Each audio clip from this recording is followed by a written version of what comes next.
What's going on, everyone? Today I have some exclusive NHL 24 gameplay for you. I was invited out to EA Vancouver to meet everyone and try out NHL 24, and they even let me record some gameplay, so let's get started. Actually, before we get started, yes, my room is very pink. I just moved into a new house, I don't even have my setup here, but I gotta make some content for you. So hey, if you're new, don't forget to subscribe for some more NHL 24 content, and don't forget to leave a like on the video. Now, the first thing I'm going to say is, guys, the ratings are not final here, so if you do see any ratings or anything, don't worry, they're not done. And here is a look at the brand new menu for NHL 24. It's dark. Let's go. I'm going through the new menus here. You can take a look at everything. It actually changes here with Cale Makar. It looks kind of nice. And of course, for my first ever game, I have to play as my favorite team, the Detroit Red Wings. So here's a look at your new loading screen here. And this is what it looks like when you're loading into the actual game. It has the top 3 players on each side, but again, remember, ratings are not final. All right, now I'm going to pass the puck up here to Lucas Raymond. You can see the energy bar on the bottom there. It's a little bit of a change. We come in and score on the backhand, and immediately the boards light up. Goal, it looks really nice. Here's a look at the new flex moment. You have Lucas Raymond celebrating, the team coming in behind him. There's new camera settings, new lighting, and different mappable celebrations. They've added in new celebrations as well. So there's a lot of fun to be had with those. Although I know from the tech test, a lot of people just wanted to go back to the old way of celebrations. Give it some time. Let's see if we can get used to it. If not, EA, maybe it's time to make them optional. All right, so we're up 1-0, and here comes Lucas Raymond again on a breakaway. I tap square to try the Datsuk flip, and it's not even close to going in. Now, I am, of course, using the new total control system for this. I wanted to try it out. And one thing I can say is that even while using the buttons, you know, the triangle for lacrosse or square for the Datsuk, it didn't go in at all, really. I tried over and over. I couldn't score on any of them. And the AI seemed to know exactly how to defend me while I was going for these moves, so they definitely aren't automatic. Now, of course, what I was playing is a newer build compared to the playtest, so hopefully this is more reflective of the actual game when it comes out.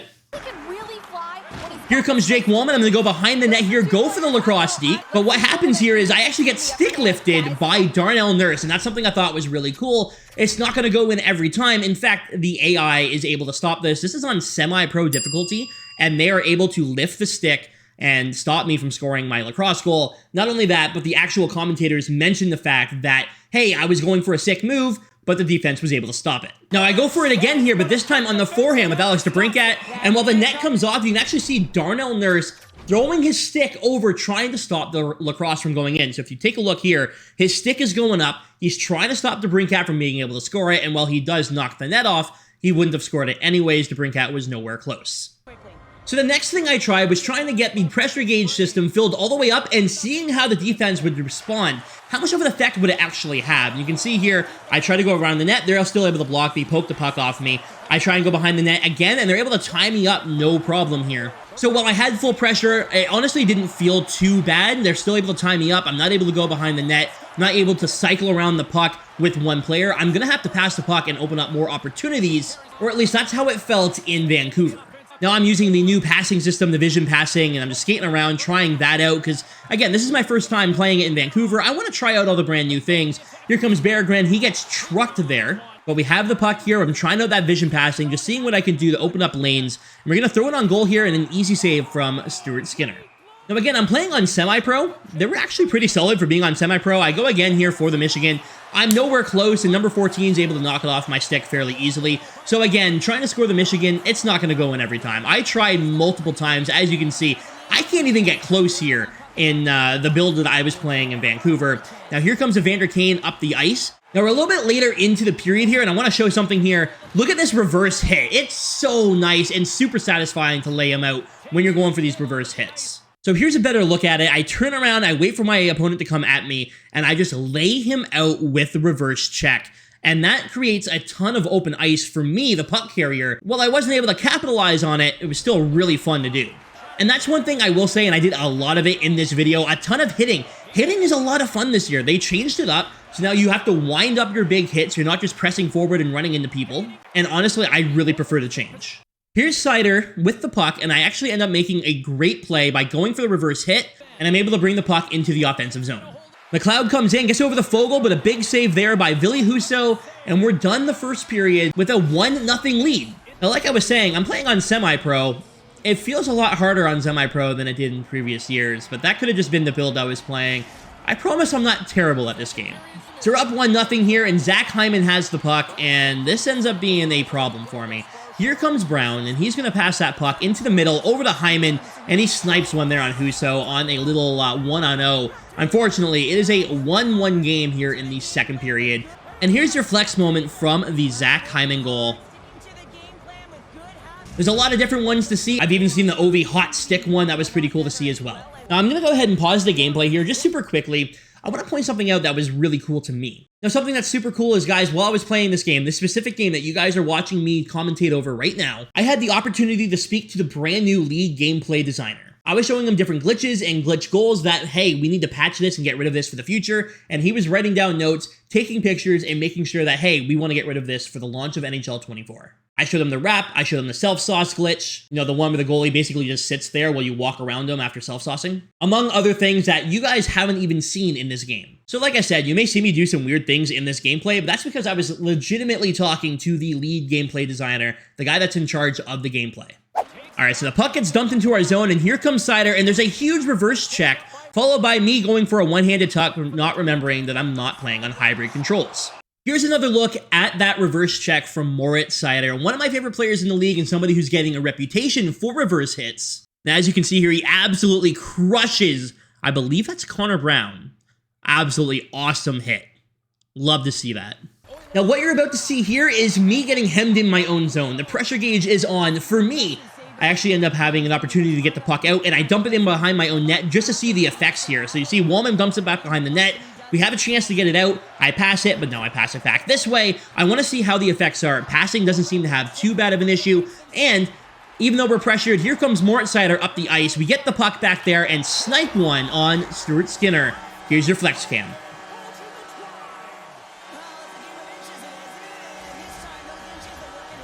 So even though there was pressure against me there, I was still able to skate up the ice and score a goal. Passing didn't seem to have too much of an issue, but I will say the acceleration and the quickness that my players were able to move definitely did decrease. So after this goal, I wanted to show what it's like to miss a hit. So you see Justin Hall misses, Ghost misses, and now you're in on a breakaway. Zach Hyman snipes it there on Billy Husso. Flex cam.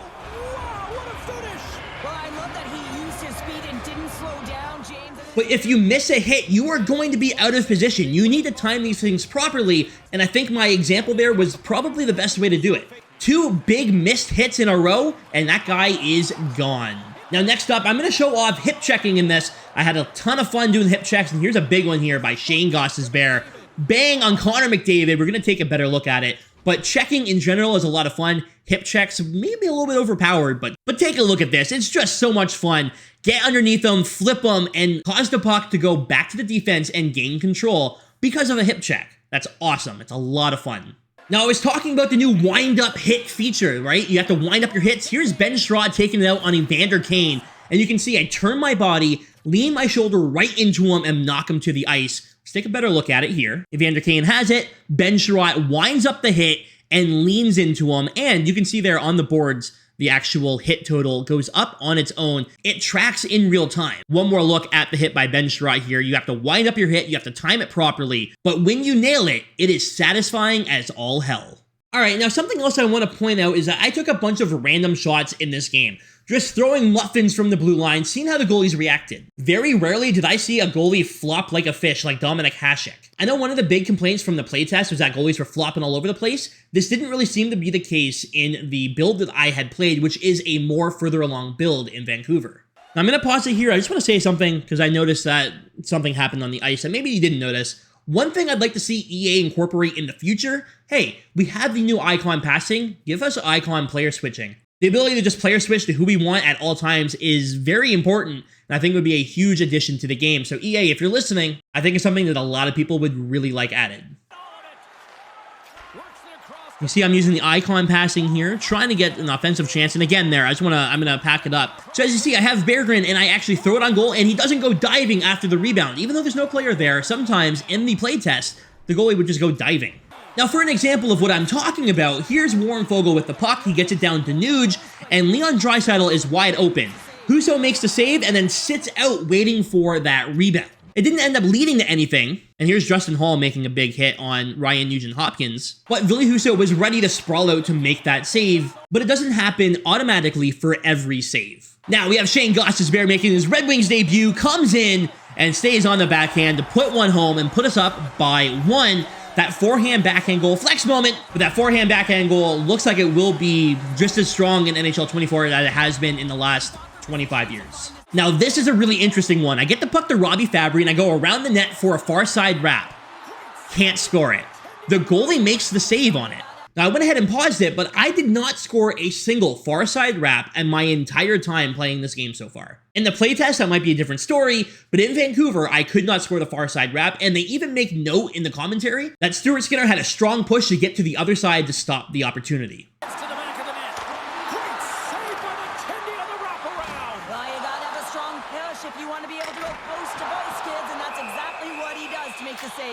For this clip here, I actually have Shane Gostisbehere with the puck with full pressure, and I attempt to do the little back step with L2 and go 5-hole like you can in NHL 23, and this is what happens. Not a lot of anything. Stuart Skinner swallows it up, even on semi-pro. Now the pressure is still on, and with the pressure on, Seider walks to defense, goes to the forehand, and scores on Stuart Skinner to give us a 2-goal lead. Flex moment.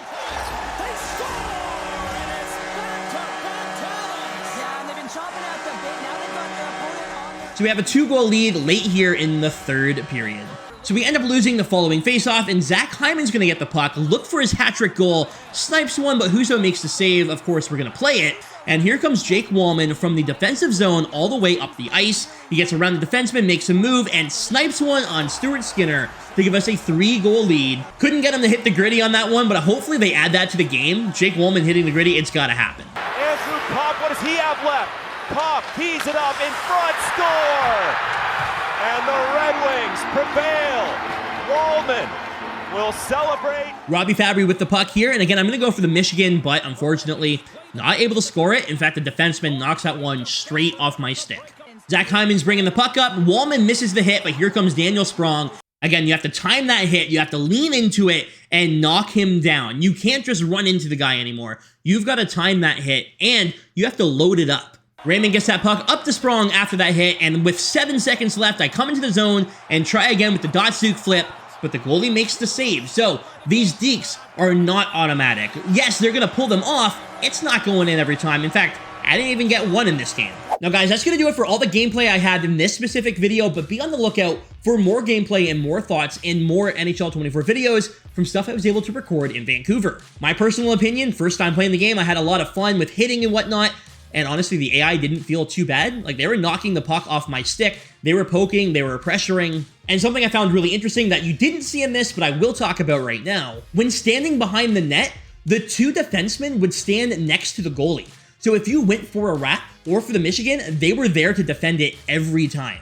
So standing behind the net might not be a viable option in NHL 24. Anyways, y'all, that's going to do it for this video, but thank you so much for checking it out. Hopefully you enjoyed it, and I was able to give some insight on NHL 24. The playtest was a much older build than the one I was playing, and you can see the differences. They're night and day, in my opinion. Regardless, for now, I'm out of here. Have a wonderful night, and be on the lookout for more NHL 24 videos very, very soon. Thanks for watching, guys. Stay frosty.